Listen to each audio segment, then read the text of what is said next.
Hi friend, welcome to my channel. আজকে তোমাদের জন্য দারুণ একটা টেস্টি চানা মশলার রেসিপি নিয়ে এসেছি। তো চলো পুরো ভিডিওটা দেখতে থাকো। এটা খেতে অসাধারণ হয়। তো এখানে দেখো আমি কাবলি ছোলাগুলোকে সারা রাত ভিজিয়ে রেখেছিলাম। এখানে আলু ছোটো ছোটো করে কেটে নিয়েছি।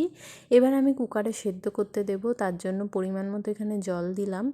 এর মধ্যে দিয়ে দিলাম একটু স্বাদ মতো নুন, আর দিয়ে দিলাম কাঁচা লঙ্কা একটু ফেটিয়ে দিয়েছি। তারপর আমি এখানে সিটি হওয়ার জন্য ওয়েট করবো। এখানে 3 থেকে 4টে সিটি দিলেই আমাদের একদম সেদ্ধ হয়ে যাবে।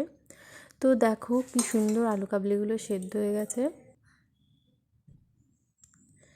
এবার আমি গ্যাসের ফ্লেমটা অন করে কড়াই বসিয়ে এর মধ্যে দিয়ে দেবো সর্ষের তেল।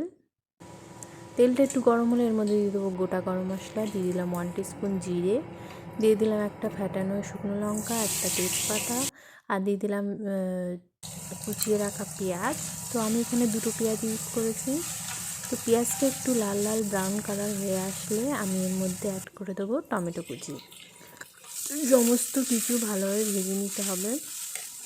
টমেটোটা একটু গলে আসলে এর মধ্যে দিয়ে দেবো কাঁচা লঙ্কা কুচি। তারপর দিয়ে দেবো এর মধ্যে আদা, রসুন আর শুকনো লঙ্কা বাটা। তো সমস্ত কিছু ভালোভাবে কষিয়ে নিতে হবে। এবার আমি এর মধ্যে দিয়ে দেবো স্বাদ মতো নুন, দিয়ে দেবো 1 টিস্পুন হলুদ গুঁড়ো। সমস্ত কিছু একসঙ্গে কষিয়ে নিলাম। এবার আমি এর মধ্যে দিয়ে দিলাম ধনেপাতা কুচি।